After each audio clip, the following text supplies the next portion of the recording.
Hola, mi nombre es Carlos Blanco y esto es Historia desde el Caribe. Historia desde el Caribe.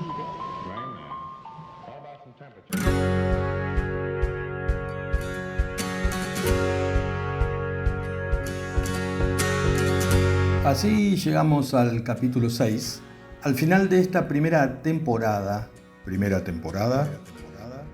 de Historia desde el Caribe. ¿Habrá segunda temporada? Es muy posible que sí. Tal vez sea igual a esta primera, tal vez más corta, o tal vez hayan capítulos sueltos. Veremos qué nos permite la realidad del trajinar diario, que en este mes de septiembre, al menos aquí en República Dominicana, está tratando de volver a la normalidad. En septiembre es cuando comienza el ciclo escolar en el hemisferio norte, donde está ubicada República Dominicana. Tal vez sin entender que la normalidad que se busca replicar o que se añora ya no existe. El virus del COVID sigue mutando, nuevas variantes aparecen semanalmente, ahora se habla de una variante turca. De un 30 a un 45% de las personas, dependiendo los países, no quieren vacunarse. Se marcha contra las vacunas. En Gran Bretaña, los anti-vax atacan estaciones de televisión, incluso a la misma BBC. Mucha gente sigue informándose por lo que dijo una persona que conozco. No está fácil. No hace falta que yo se los diga, ustedes lo saben. Pero no está mal recordarlo y remarcarlo, porque este podcast sale durante una pandemia que muchos quieren creer que ya se está terminando.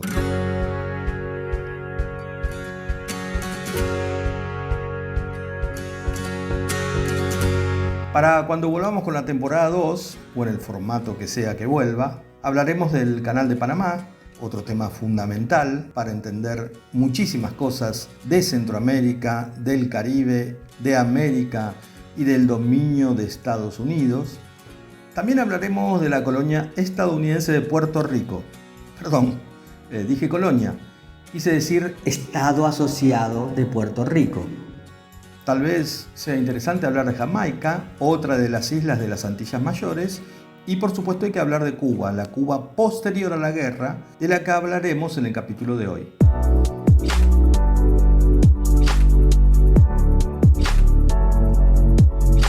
Ahora sí, vamos a volver al cierre de esta primera temporada de Historia desde el Caribe. Historia desde el Caribe. Historia desde el Caribe. Historia desde el Caribe.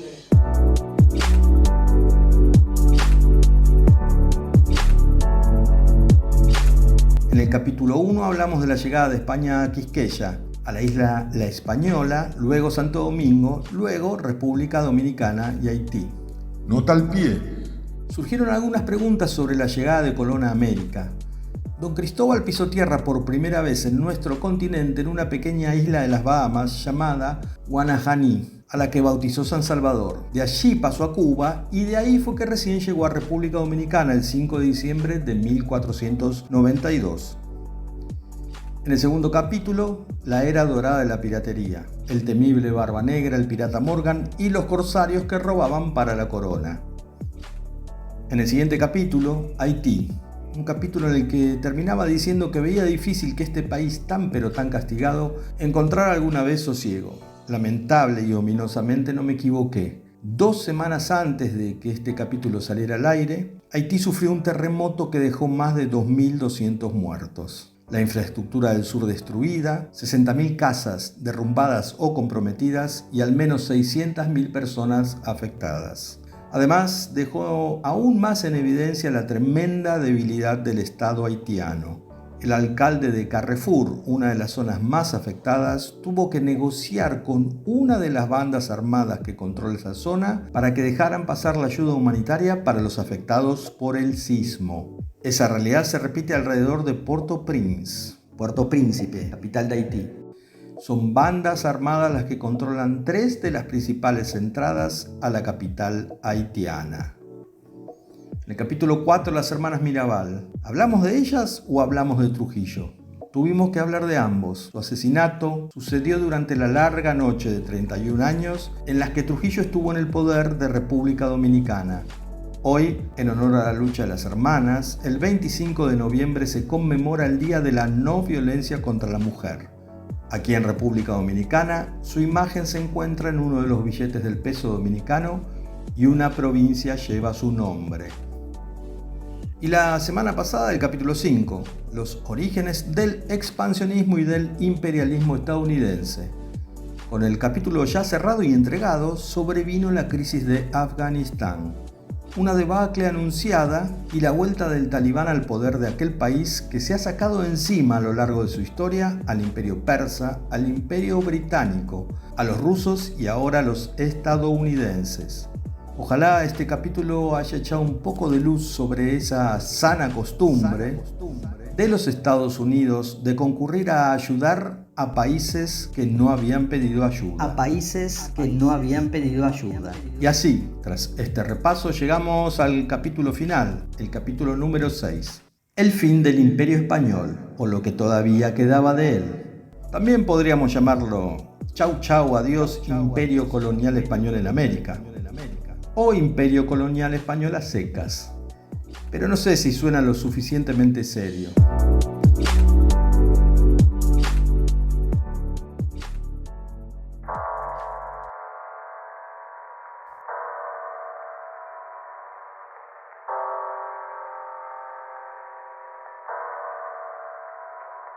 La expulsión española de América a manos de Estados Unidos tendría consecuencias en las últimas colonias que España aún tenía en Asia, las Filipinas y la isla de Guam principalmente.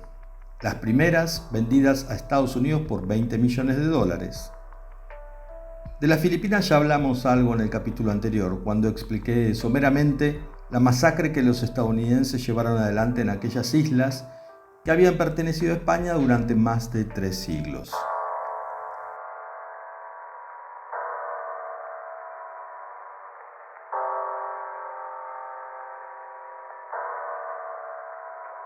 Hacia 1898 a España le quedaban en América sus colonias en Cuba y en Puerto Rico. Expulsada de República Dominicana en 1865 tras la Guerra de Restauración, estas dos islas eran los restos de lo que había sido el gigantesco imperio español en América, que se extendiera desde el virreinato del Río de la Plata hasta casi llegar a la actual frontera de Estados Unidos con Canadá, pasando por toda la costa del Pacífico, Centroamérica y México, además de las mayores islas del Caribe. Del otro lado del mundo, Filipinas, Guam y algunas islas más. Tras esta guerra, a España solo le quedarían algunas posesiones en África. España al empezar el siglo XIX tenía un imperio bastante importante, pero en solo 30 años se las arregló para perderlo todo excepto Cuba, Puerto Rico, Filipinas y unas islas por el Pacífico. Cuba, y un poco también Filipinas, le tenían envidia al resto de excolonias que habían logrado independizarse y pues le entra la vena revolucionaria. España no se puede encargar ahora mismo, ya que está bastante ocupada peleándose consigo misma.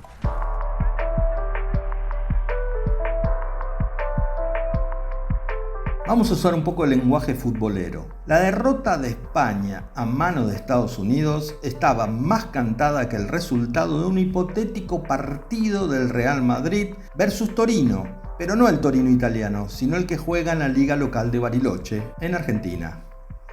Por ponerlo de otra forma, si yo hubiera jugado un partido de tenis contra Roger Federer, hubiera hecho mejor papel que el que España hizo en esta guerra.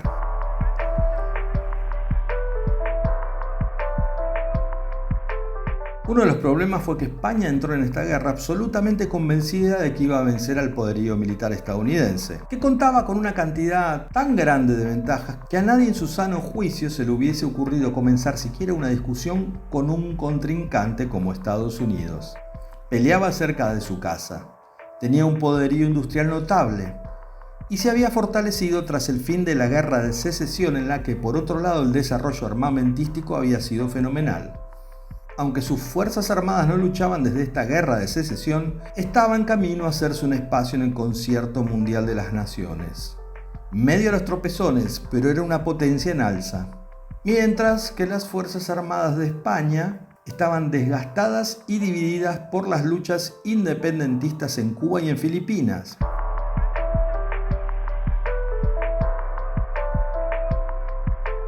En Cuba ya había enfrentado una guerra de independencia de 10 años, entre 1868 y 1878, y una guerra chiquita, entre 1879 y 1880. Todo parece ir bien durante un tiempo hasta que a los políticos españoles les da por el proteccionismo y en 1891 aprueban la ley de los aranceles, cortando el libre comercio en el Caribe con el fin de potenciar el mercado español, cosa que mosqueó bastante no solo a los propios cubanos, sino también a los estadounidenses.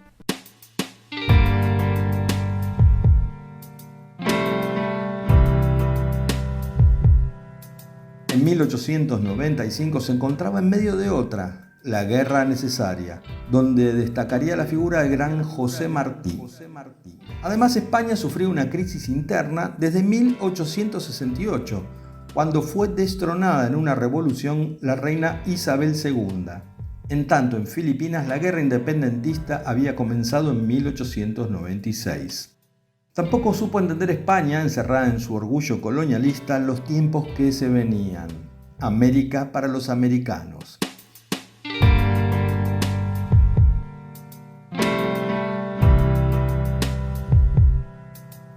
La expansión estadounidense en Centroamérica y en el Caribe se estaba poniendo en marcha y sería, como ya hablamos en el capítulo anterior, imparable.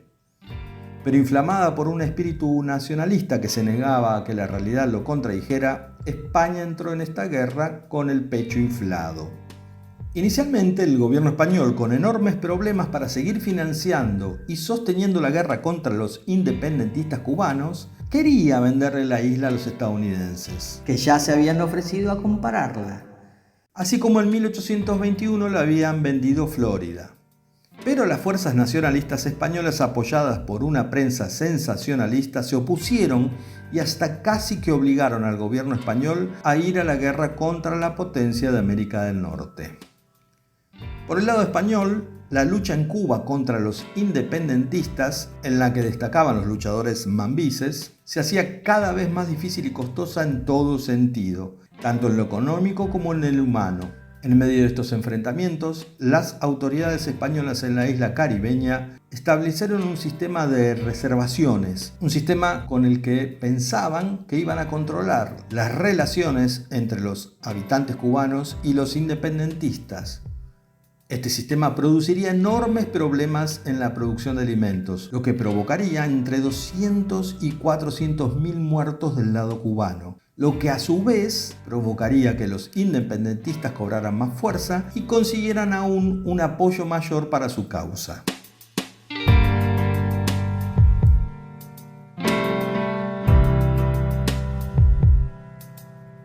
En esta guerra se vería, como acabo de comentar, una enorme influencia de la prensa. En aquellos momentos la prensa escrita. Una influencia de ambos lados del Atlántico. Tanto la prensa española como la estadounidense se dedicaron a azuzar los sentimientos nacionalistas y de superioridad en uno y otro lado del océano.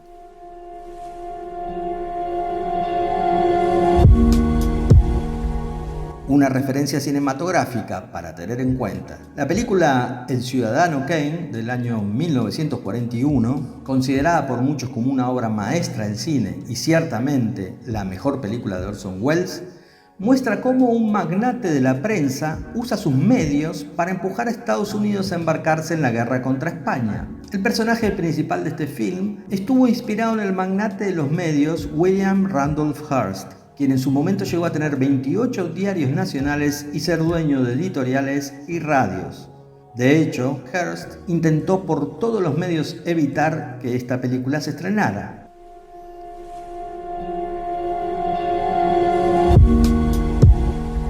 Él es señalado como quien agitó y manipuló los hechos alrededor de la crisis del Maine, la excusa que Estados Unidos utilizaría para declararle la guerra a España. La prensa estadounidense acusaba a España de ser una dictadura tiránica y colonialista y destacaba el valor heroico de los luchadores cubanos. Como en el caso de los procesos independentistas que se dieron en América entre 1810 y 1825, cuando las colonias americanas aprovecharon el momento de crisis interna de España para llevar adelante sus luchas, Los estadounidenses estaban aprovechando el momento de crisis política y económica en España para cumplir sus deseos expansionistas. Los norteamericanos llevaban un tiempo intentando comprarle la isla de Cuba a España. Para el país del norte, esta isla representaba una oportunidad de negocios y un punto estratégico en su pretendido control del Caribe. La maltrecha España sabía que si vendía Cuba, luego se vería forzada a venderle Puerto Rico también. Y aunque España tenía claro que ir a la guerra contra una potencia emergente como Estados Unidos era una guerra casi perdida de antemano, igual se fueron a las armas.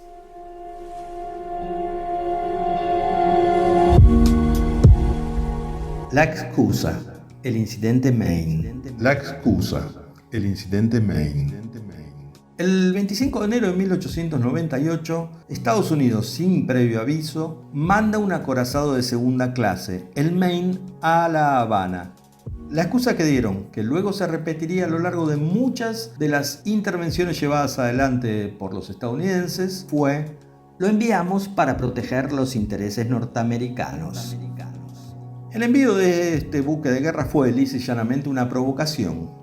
Los españoles no reaccionaron, pero el 15 de febrero, el Maine voló por los aires y murieron 254 marineros. Los Estados Unidos empezaron a gritar: agresión, agresión, agresión. Aunque recién en 1970, según diversos estudios realizados en el mismo Estados Unidos, se determinó que la causa más probable de la explosión y posterior hundimiento del buque se debió al recalentamiento del mamparo que dividía las calderas, alimentadas a carbón, de la Santa Bárbara, o mejor dicho, del depósito de municiones. Sin pruebas contundentes a la vista, la prensa, liderada por William Hearst y el gobierno estadounidense, decretaron que fue España la que hundió el acorazado Maine. En tanto, España acusaba a los norteamericanos de haber provocado un autoatentado para justificar sus intenciones de ir a la guerra.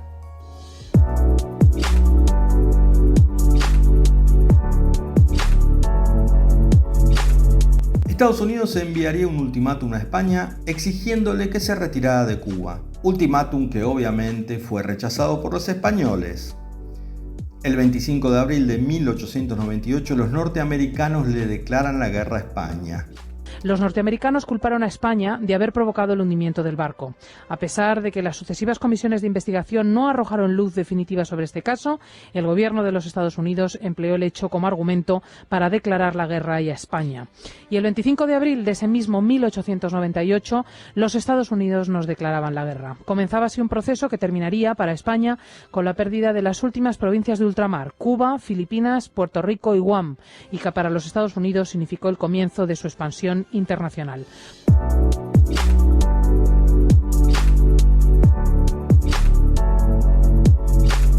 Enseguida envía tropas a Cuba para ayudar en la lucha de los independentistas. Como ya conté en el capítulo anterior, algo similar ocurrirá en las Filipinas. En el marco de esta guerra que ya se había declarado en Cuba, los estadounidenses habían enviado su flota del Pacífico a Hong Kong. Desde allí partirían a luchar contra la Armada Española que se encontraba en Manila, capital de Filipinas, y a la que vencerían el 1 de mayo de 1898 en la batalla de Cavite.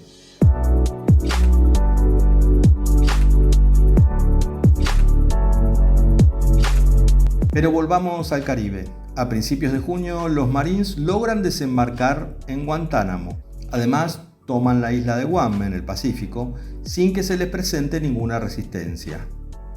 La guerra se desarrolla entre escaramuzas, batallas menores sin resultado definido y bombardeos a Puerto Rico.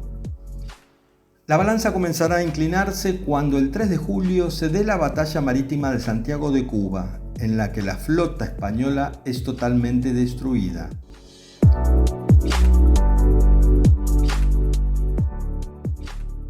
Historia desde el Caribe. Historia desde el Caribe.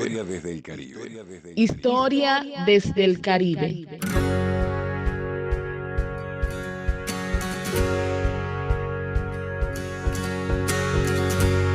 El 25 de julio los norteamericanos toman control de una parte importante de la isla de Puerto Rico, mientras que sus flotas se han adueñado totalmente del Caribe como del mar alrededor de las Filipinas. Hablando de las Filipinas, el 13 de agosto de 1898 se da la llamada Batalla simulada de Manila. Ambos bandos hacen como que pelean, cuando en realidad la idea, pactada de antemano, es que los españoles le pasen el control de Manila a los estadounidenses para evitar que los independentistas filipinos se hagan con el poder en la capital.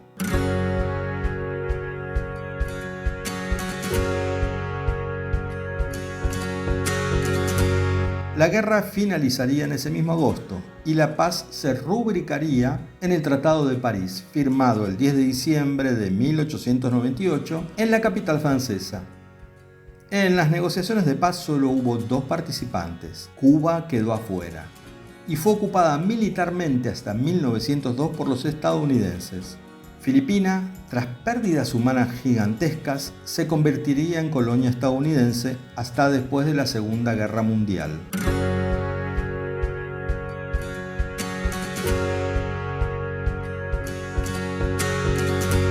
Tras la firma del tratado, España debió retirarse de Cuba y le vendió a los norteamericanos las Filipinas y Puerto Rico por $20 millones.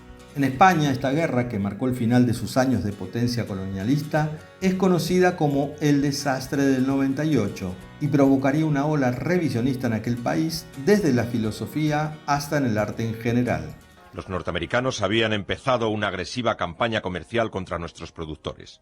Más aún, habían ofrecido al gobierno de España comprarnos Cuba y Puerto Rico. Sí, señora. A ellos les venía bien por dos cosas. Estratégicamente, para convertir el Caribe en un mar exclusivamente norteamericano. Económicamente, para quedarse con nuestras explotaciones de fruta y azúcar. Y como España no quiso vender aquellas islas que eran tierras españolas, los norteamericanos comenzaron una campaña de acoso comercial. Fue atroz.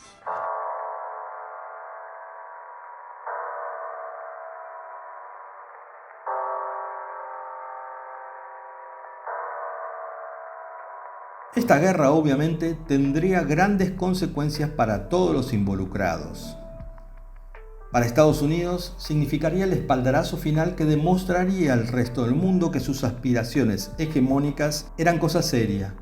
Su presencia se acababa de extender tanto al Caribe como al Pacífico.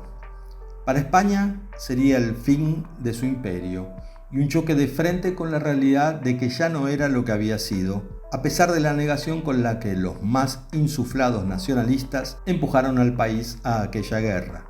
Además de perder las islas del Caribe y también las Filipinas y Guam, venderían el Pacífico, las Marianas, las Carolinas y Palaos a los alemanes. Los españoles ya no eran capaces de defender estas islas.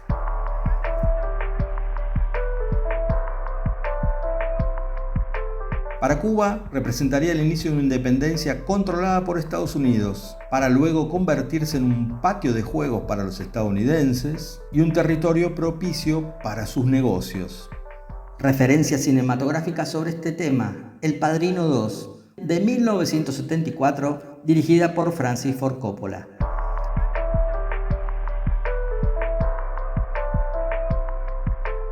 Para Europa, esta guerra fue la certificación de que Estados Unidos estaba hablando en serio y estaba convirtiéndose en un protagonista a tener en cuenta.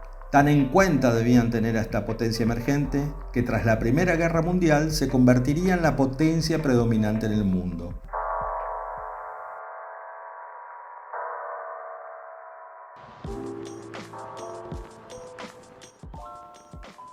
Esto fue Historia desde el Caribe. Idea y producción general, Carlos Blanco. Colaboran en voces Geli Guerrero, Ani Santana, Fito Barrio, Elizabeth Lebone, Martín Petronacci y Selene Rodríguez.